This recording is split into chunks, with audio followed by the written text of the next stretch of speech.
Assalamualaikum warahmatullahi wabarakatuh. Perkenalkan, nama saya Muhammad Ali Basari dari manajemen 24B dengan NIM 24601047.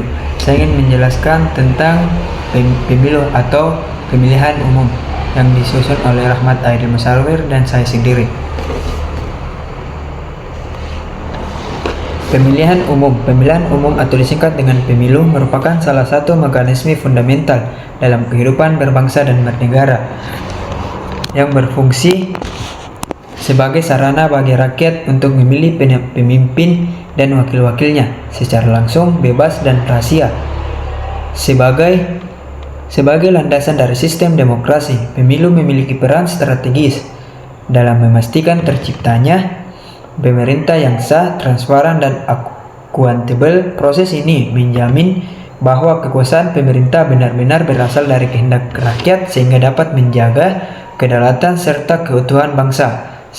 Seiring dengan perkembangannya dinamika sosial, politik, dan teknologi, penyelenggaraan pemilu menghadapi berbagai tantangan, baik dari segi pelaksanaan, partisipasi pemilu, maupun integritas hasil pemilihan. Oleh karena itu, perlunya sistem penyelenggaraan pemilu yang aktif, efektif, dan efisien, dan keadilan menjadi hal yang sangat penting guna menjaga kepercayaan publik serta menguatkan sistem demokrasi. Selain itu, pemilu juga berfungsi sebagai momentum pendidikan politik bagi masyarakat, meningkatkan kesadaran dan partisipasi kehidupan demokrasi, sekaligus menjadi alat untuk mewujudkan aspirasi rakyat sebagai konsekuensi logis. Keberhasilan pemilu sebagai menentukan kualitas pemerintahan dan pembangunan nasional secara keseluruhan. Dengan memahami peran strategis pemilu tersebut, penyelenggaraan yang profesional, transparan, dan berintegritas harus diutamakan. Hal ini menjadi dasar serta motivasi untuk terus melakukan pembaruan dan penyempurnaan dalam sistem pemilu agar dapat menjawab kebutuhan dan tantangan zaman demi terciptanya demokrasi yang sehat dan berkelanjutan di Indonesia.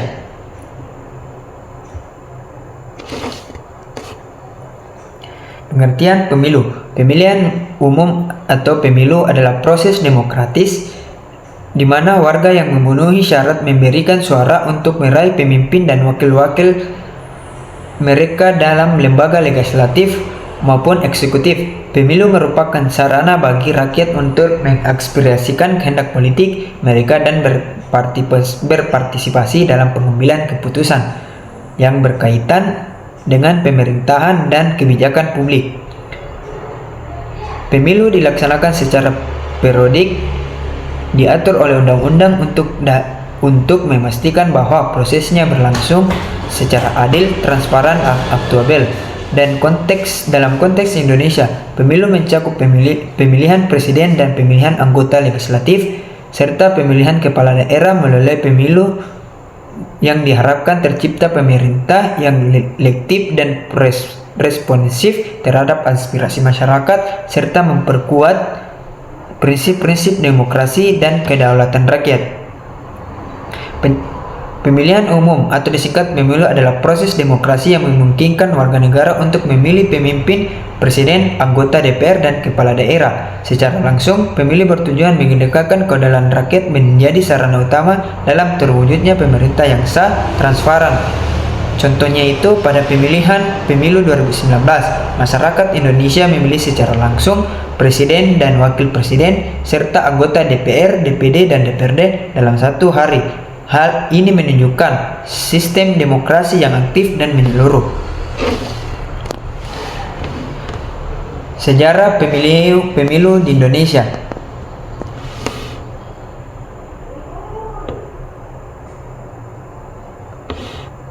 Sejarah pemilu di Indonesia dimulai setelah proklamasi demokrasi pada tahun 1945.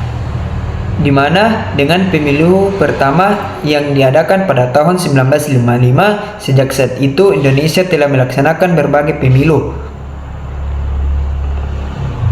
untuk memilih anggota legislatif dan pemimpin daerah, mencerminkan perkembangan demokrasi di negara ini.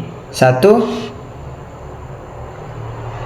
Periode awal pemilu 1945 sampai 1955. Rencana pemilu pertama diumumkan pada 5 Oktober 1945. Pemilu pertama diadakan dengan Karesidenan Kediri dan Surakarta pada tahun 1946. Pada tahun 1948, sistem pemilihan umum tidak langsung berdasarkan perwakilan proporsional disetujui oleh Badan Pekerjaan atau KNIP. Maklumat X pada 3 November 1945 mendorong pembentukan partai politik untuk persiapan pemilu. 2.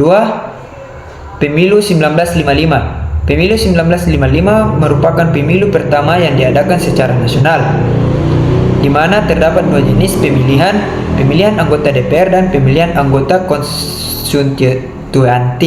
Pemilu ini menandai awal dari sistem demokrasi di Indonesia di bawah pemerintahan Soekarno.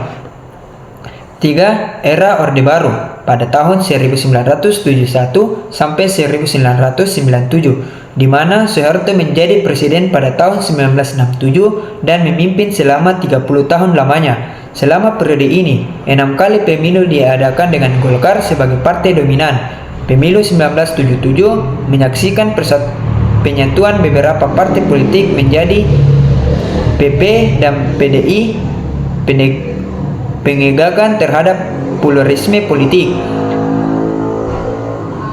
4. Reformasi pemilu pasca Soeharto pada tahun 1999 sampai sekarang. Setelah jatuhnya Soeharto, pemilihan tercepat menjadi tahun 1995.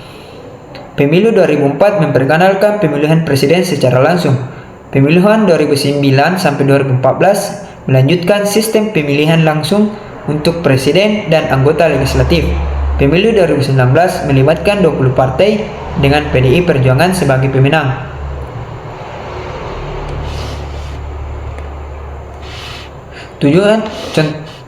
Contohnya itu pemilihan 1995, pemilihan nasional pertama menghasilkan anggota DPR dan konstituenti. Pemilihan 2004 pertama kalinya rakyat memilih presiden secara langsung, Susilo Bambang Yudhoyono, dan menang. Pemilu 2019 memilih serentak terbesar dalam sejarah Indonesia. Tujuan penyelenggaraan umum: 1. Mewujudkan kedaulatan rakyat. Pemilu bertujuan untuk memberikan kesempatan kepada rakyat untuk memilih wakil-wakil mereka dalam pemerintahan setinggi kedaulatan rakyat dapat terwujud. 2. Memilih pemimpin dan wakil rakyat. Pemilu digunakan untuk memilih pemimpin seperti presiden dan wakil presiden, serta anggota legislatif di tingkat nasional dan daerah, memastikan bahwa pemimpin terpilihnya adalah representasi dari suara rakyat. 3. Mendorong partisipasi politik. Pemilih memberikan kesempatan bagi masyarakat untuk terlibat dalam proses politik, baik berbagai pemilih maupun sebagai calon legislatif. Ini mendorong kesadaran politik dan partisipasi dalam pemerintahan. 4. Menjaga kuantabilitas pemerintah. Dengan adanya pemilu, pemerintah diharapkan dapat lebih akuntabel kepada rakyat. Pemimpin yang terpilih harus mempertanggungjawabkan kinerjanya kepada pemilihan. 5. Mewujudkan sistem demokrasi. Pemilu merupakan salah satu pilar utama dalam sistem demokrasi. Melalui pemilu, prinsip-prinsip demokrasi seperti kebebasan, keadilan, dan persamaan hak dapat diterapkan. Mendorong persaingan sehat, pemilu menciptakan ruang bagi berbagai partai politik untuk bersaing secara sehat dalam menawarkan visi, misi, dan program kepada masyarakat. Menjaga stabilitas politik. Dengan adanya pemilihan yang teratur, diharapkan dapat mengurangi potensi politik dan menciptakan stabilisasi dalam pemerintahan. Meningkatkan kualitas kebijakan politik publik. Pemilu yang demokrasi memungkinkan terpilihnya wakil-wakil yang memiliki kompetensi dan integritas sehingga dapat menghasilkan kebijakan publik yang lebih baik. Contohnya, ketika rakyat memilih gubernur dalam pilkada, mereka sebenarnya sedang ikut menentukan arah pembangunan daerah. Misalnya di daerah khusus ibu kota Jakarta, pemilihan memilih gubernur yang berpengaruh langsung terhadap kebijakan transportasi dan banjir.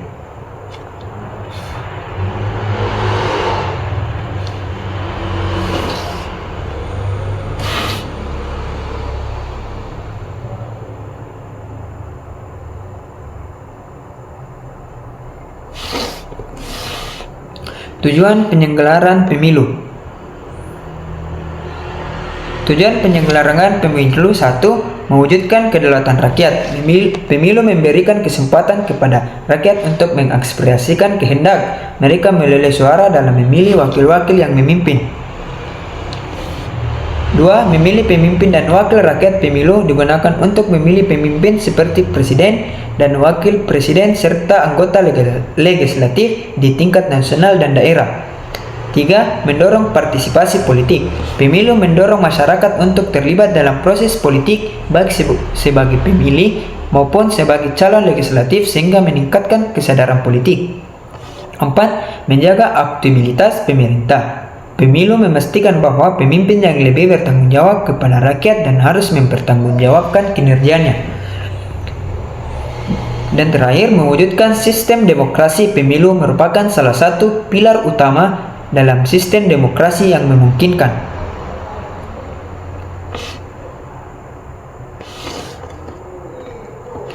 Macam-macam sistem pemilu. Macam-macam sistem pemilu. Sistem pemilu dapat dibedakan menjadi beberapa jenis berdasarkan cara pemilu dan penghitungan suara. Berikut adalah beberapa macam sistem pemilu yang umum digunakan. 1. Sistem pemilihan langsung. Pemilihan memberikan suara langsung untuk calon atau partai yang mereka pilih. Contoh, pemilihan presiden dan anggota legislatif di Indonesia. Sistem pemilihan tidak langsung, di mana pemilihan memilih perwakilan yang kemudian akan memilih calon pemimpin. Contoh, pemilihan presiden oleh lembaga perwakilan seperti dalam beberapa negara di Amerika Serikat. 3. Sistem pluralitas atau first past the post. Calon yang mendapatkan suara terbanyak di suatu daerah, pemilihan dinyatakan sebagai pemenang tanpa memerlukan mayoritas suara. Contohnya, pemilihan anggota legislatif di Inggris. 4. Sistem mayoritas. Calon harus mendapatkan lebih dari 50% suara untuk menangkan. Jika tidak ada calon yang mencapai mayoritas, biasanya diadakan pemilihan ulang atau putaran kedua. Contohnya, pemilihan presiden di beberapa negara. Sistem proporsional. Kursi di bidang legislatif dibagi berdasarkan presentasi yang diperoleh oleh masing-masing partai. Contoh, pemilihan legislatif di banyak negara Eropa termasuk Belanda dan Swedia. Sistem campuran menggabungkan elemen dan sistem mayoritas dan proporsional sebagai kursi diisi melalui pemilihan langsung, sementara sebagai lainnya melalui sistem proporsional. Contoh sistem adalah sistem pemilihan di Jerman. Sistem single transferable vote atau STV, di mana pemilihan memberikan suara untuk beberapa calon dan suara dapat dipindahkan dari calon yang tidak terpilih ke calon yang berdasarkan preferensi. Contoh digunakan di beberapa pemilihan di lokal di Irlandia. Dan sistem two-round system. Jika tidak ada calon yang mendapatkan mayoritas suara dalam putaran pertama, diadakan putaran kedua di antara calon teratas. Contoh pemilihan presiden di Prancis.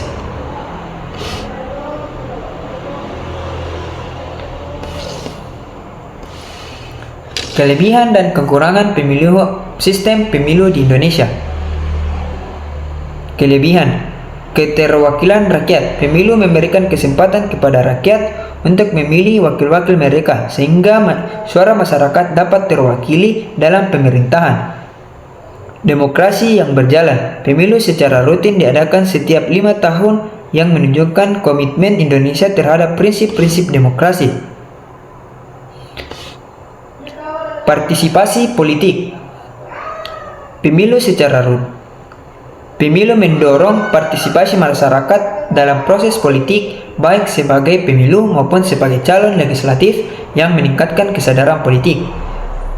Aktualitas. Pemimpin yang terpilih melalui pemilu yang harus mempertanggungjawabkan kinerjanya kepada rakyat, sehingga mendorong transparansi dan akuntabilitas. Persaingan sehat. Pemilu menciptakan ruang bagi berbagai partai politik untuk bersaing secara sehat yang dapat menghasilkan kebijakan yang lebih baik.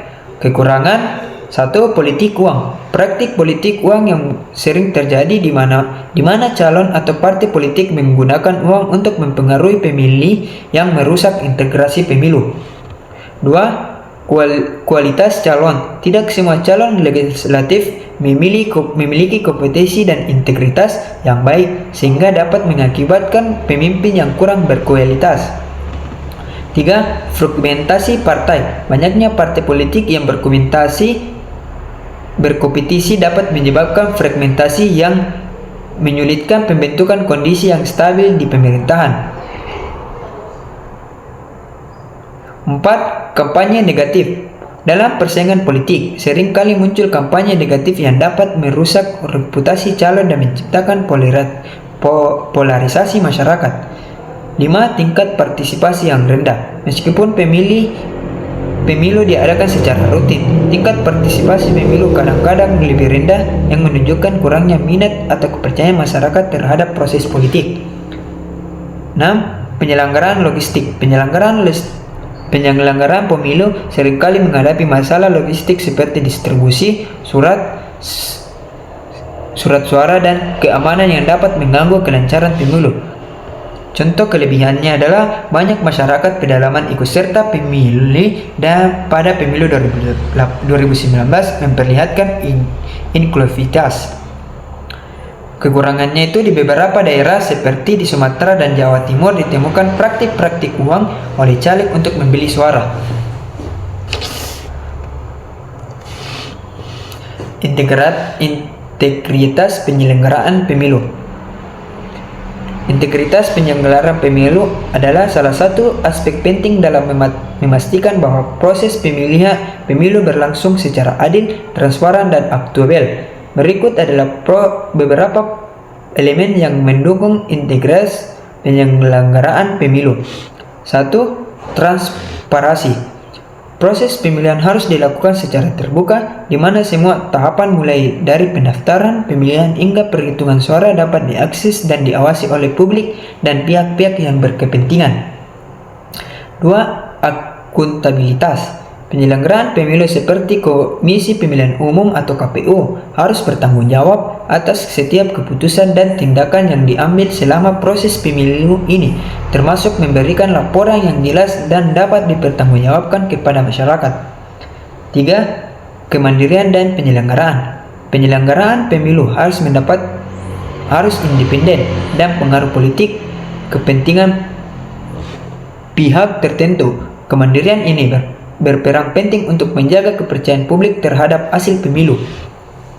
4. Keadilan. Semua calon dan partai politik harus diperlakukan secara adil tanpa adanya diskriminasi atau perlakuan istimewa. Ini termasuk akses yang sama terhadap media dan sumber kampanye. 5. Keamanan. Proses memilih harus dilindungi dari ancaman intimidasi dan baik terhadap pemilih maupun penyelenggara. Keamanan yang baik membantu menciptakan lingkungan yang kondusif, pemilu yang bebas dan adil. 6.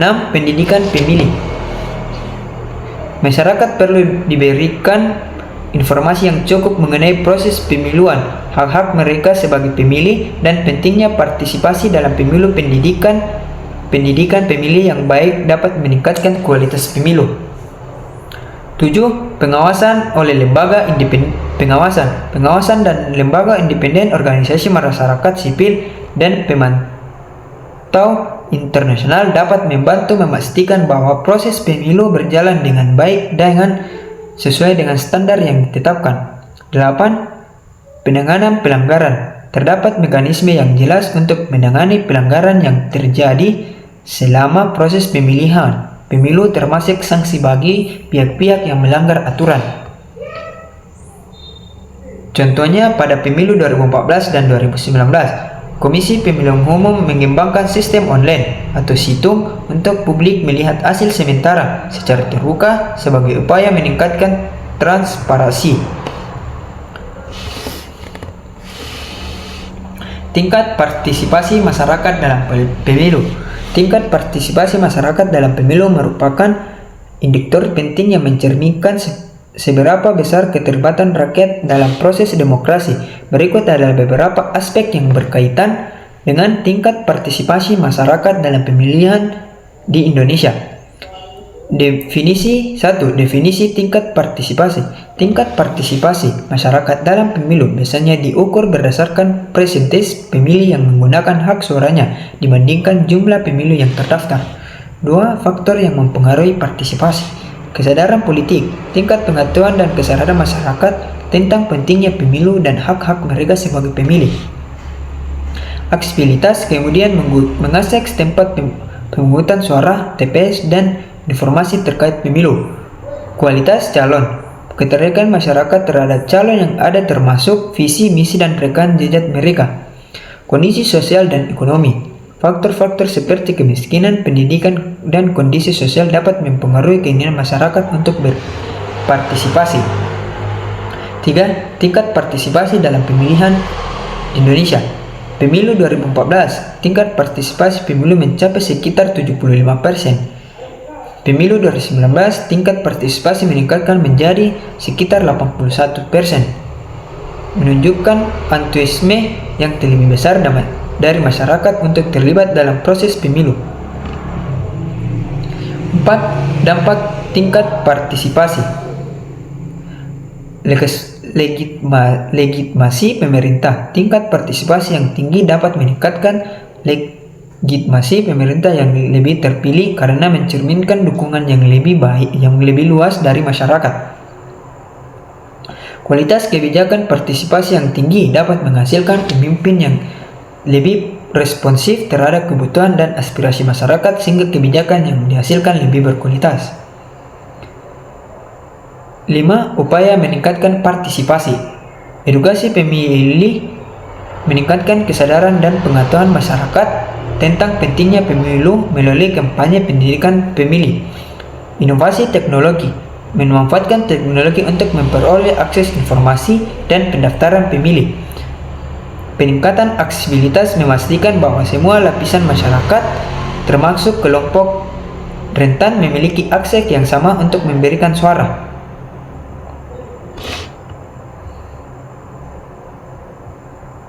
Contohnya,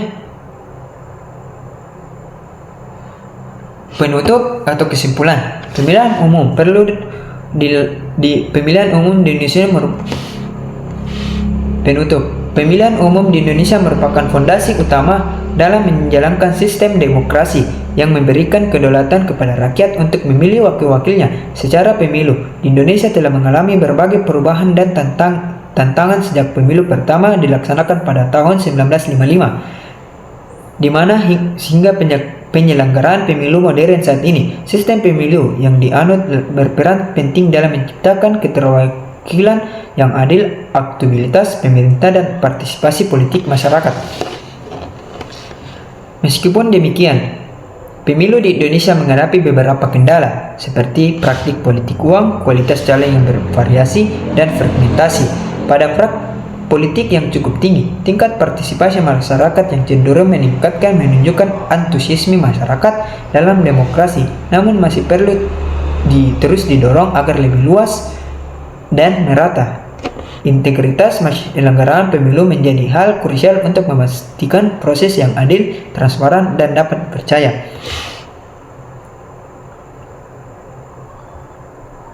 Kunci keberhasilan pemilu ada pada tingkat partisipasi masyarakat. 2. Integrasi dan transparansi penyelenggaraan pendidikan politik yang luas, sistem pemilu yang adil dan efektif. Sarannya, peningkatan pendidikan politik. Adakah program pendidikan politik untuk meningkatkan kesadaran dan pengetahuan masyarakat? 2. Penguatan integrasi pemilu. Tingkatkan pengawasan dan penegakan hukum untuk mencegah praktik politik, uang, dan kecurangan. 3. Peningkatan kualitas calon. Lakukan seleksi ketat terhadap calon legislatif dan pemimpin untuk menghadirkan figur yang kompeten dan berintegritas. 4. Pemanfaatan teknologi. Gunakan teknologi informasi untuk mempermudah akses informasi pemilu dan pendaftaran pemilih. Terima kasih, itulah hasil penjelasan singkat saya. Mohon maaf ada kesalahan atau tutur kata yang salah, mohon dimaafkan. Assalamualaikum warahmatullahi wabarakatuh.